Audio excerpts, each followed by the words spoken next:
Napapansin mo ba na parang bawat punta mo sa grocery ay pakonti ng pakonti ang nabibili mo? Yung dating 1,000 pesos mo, parang kalahati na lang ang nabibili ngayon. Well, hindi ka nag-iisa. Ngayong 2026 ay patuloy ang pagtaas ng bilihin at ang masakit pa ay hindi naman sumasabay ang sahod ng karamihan. Kaya ang tanong ngayon ay kung paano ka makakasabay sa pagtaas ng mga bilihin kahit hindi kalakihan ang income mo. Ang good news, hindi mo kailangan maging expert sa investments o magkaroon agad ng malaking negosyo para makasurvive. Minsan, ang tunay na laban nasa maliliit na desisyon na ginagawa mo araw-araw. Kaya sa video na ito, pag-uusapan natin ang mga simpleng money habits na kayang gawin ng kahit sinong Pinoy. Mga practical, realistic, at kayang i-apply kahit nagsisimula ka pa lang. Kung gusto mong hindi lang makasurvive, kundi maging mas kontrolado ang pera mo kahit tumataas ang bilihin, tutok ka lang dito. Kasi minsan, hindi sahod ang problema, kundi kung paano mo ito ginagamit. So kung ready ka na, then tara at simulan na natin. Idea number 1, masterin ang needs versus wants. Sa totoo lang, hindi lang sa theory. Unang-una ay linawin natin ito. Madalas naririnig natin ang needs versus wants, pero kung tutuusin,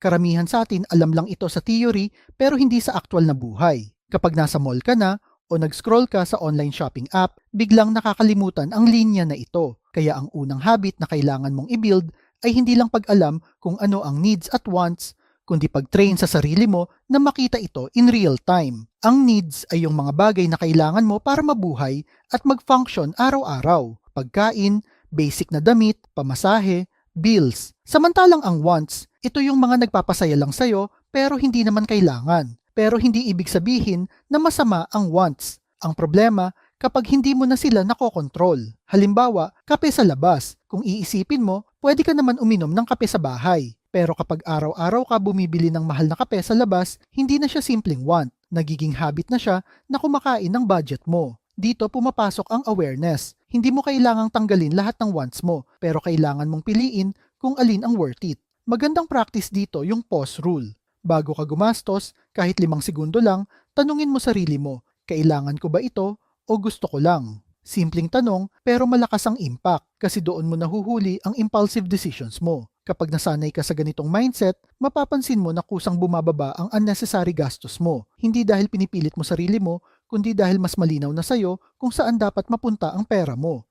Idea number 2, be strategic sa paggrocery, hindi lang basta bili ng bili. Isa sa pinakamalaking tinatamaan ng inflation ay mga basic needs. Dito talaga ramdam na ramdam ang pagtaas ng presyo. Kaya kung gusto mong makasabay ngayong 2026, kailangan mong baguhin ang approach mo sa pamimili. Hindi pwedeng basta kuha lang ng kuha sa grocery. Una, maglista ka bago ka pumunta sa grocery. Simple, pero super underrated ito. Kapag may listahan ka, mas focused ka at iwas dagdag ng mga items na hindi mo naman talaga kailangan. At oo, malaking bagay yan over time. Pangalawa, maging open ka sa alternatives. Hindi porket hindi branded, hindi na okay. Maraming generic products ngayon na halos same lang ang quality pero mas mura pa. Kung pareho lang ang function, bakit ka pa magbabayad ng mas mahal? Pangatlo, tingnan mo ang presyo per unit, hindi lang total price. Minsan, akala mo mas mura yung isang item, pero kapag kinompute mo, mas mahal pala siya per gram o per piece. Dito ka nagiging matalinong consumer. Isa pang tip, iwasan maggrocery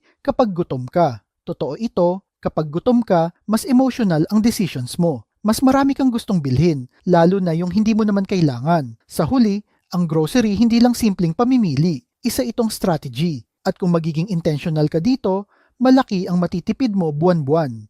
Idea number 3, bawasan ang mga small leaks sa pera mo. Minsan hindi mo namamalayan pero hindi malalaking gastos ang sumisira sa budget mo, kundi yung maliliit at paulit-ulit na gastos. Ito yung tinatawag na small leaks. At sa panahon ng inflation, delikado ito. Isipin mo ito, yung 150 pesos na milk tea na 3 beses sa isang linggo. Mukhang maliit lang, di ba? Pero kapag kinompute mo sa loob ng isang buwan, aabot yan ng halos 1,800 pesos. At sa loob ng isang taon, ay lagpas ito ng 20,000 pesos. Isang maliit na habit, pero malaki pala ang epekto sa budget mo. Pero hindi naman ibig sabihin nito na bawal ka na mag-enjoy. Ang point dito ay awareness. Kapag alam mo kung saan napupunta ang maliliit mong gastos, ay mas nagkakaroon ka ng control sa pera mo. Kaya ang magandang gawin dito ay i-track ang lahat ng gastos mo kahit isang linggo lang muna. Isulat mo lahat ng gastos kahit gaano kaliit. Doon mo makikita ang pattern. Doon mo marirealize kung saan ka pwedeng mag-adjust. Pwede ka ring mag-set ng limit. Halimbawa, okay lang ako sa isang milk tea per week. Basta remember na hindi mo pinipigilan sarili mo na mag-enjoy, rather nag-set ka lang ng boundary para sa gastos mo. Idea number 4, matutong mag-adjust, hindi lang mag-complain. Real talk lang, hindi natin kontrolado ang pagtaas ng bilihin. Kahit gaano ka pa magreklamo, hindi nabababa ang presyo ng bilihin. Kaya ang mas practical na approach ay mag-adjust. Ang adjustment ay hindi ibig sabihin na papahirapan mo ang sarili mo. Ibig sabihin, marunong kang mag-adapt sa sitwasyon. Halimbawa, kung mahal na kumain sa labas, matuto kang magluto sa bahay. Hindi lang mas mura na, mas healthy pa. Kung mahal ang pamasahe, baka pwede kang mag-adjust to work from home para mas konti ang biyahe. Kung may subscription ka na hindi mo naman ginagamit, pwede mo itong i-cut. Ang mindset shift na ito ay mahalaga. Kasi imbes na isipin mo na ang hirap ng buhay, subukan mong isipin na paano ako mag-a-adapt sa pagbabago ng sitwasyon. Kasi sa totoo lang, ang mga taong nakakasabay sa inflation ay hindi yung may pinakamalaking sahod, kundi yung marunong mag-adjust at mag-isip ng paraan. At ang maganda dito ay once na-develop mo ang habit na ito, ay dala mo na siya kahit tumaas pa lalo ang presyo ng mga bilihin sa hinaharap. Idea number 5. Kapag hindi na kaya ng pagtitipid, then oras na para magdagdag ng income. Maging honest tayo, hindi lahat nadadaan sa tipid. May punto talaga na kahit anong bawas mo, kahit anong compute mo, parang kulang pa rin. Yung tipong halos masira na ang calculator mo, kakahanap ng paraan para mapagkasya ang sweldo mo, pero wala pa ring nangyayari. Kung umabot ka na sa ganitong point, hindi na ito simpleng budgeting problem. Income problem na ito, at hindi mo ito maaayos sa pagtitipid lang. Kasi kung fix ang sahod mo, tapos tuloy-tuloy ang pagtaas ng bilihin, talagang mahihirapan ka. Kahit gaano ka pa kagaling mag-budget, may limit din ang kaya mong bawasan. Kaya ang next move mo, hindi na lang mag-control ng gastos, kundi pagdagdag ng kita. Hindi mo kailangan agad magkaroon ng malaking negosyo. Ang importante ay magsimula ka kahit maliit muna. Halimbawa, pwede kang mag-online selling gamit ang mga trending na products tulad ng home organizers o space-saving items. Pwede ka ring mag-buy and sell kahit maliit lang ang puhunan tulad ng pagkain o basic essentials. O kung may skill ka, ay pwede kang mag-freelance tulad ng typing jobs, basic graphic design o pag-manage ng social media. Kung mahilig ka naman magluto, pwede kang magbenta ng ulam o snacks sa kapitbahay o office. Kahit simpleng kape o merienda, basta consistent, may kikitain ka. Ang goal mo dito, hindi agad yumaman. Ang goal mo ay magkaroon ng extra na pumapasok na pera para hindi ka laging naghahabol sa bills. Tandaan mo ito. Ang pagtaas ng bilihin, hindi mo kontrolado. Pero ang paghanap ng paraan para madagdagan ng income mo, yan mismo ang nasa kamay mo. Kasi sa panahon ngayon, hindi sapat na magaling ka magtipid. Mas importante na marunong kang maghanap ng paraan para kumita.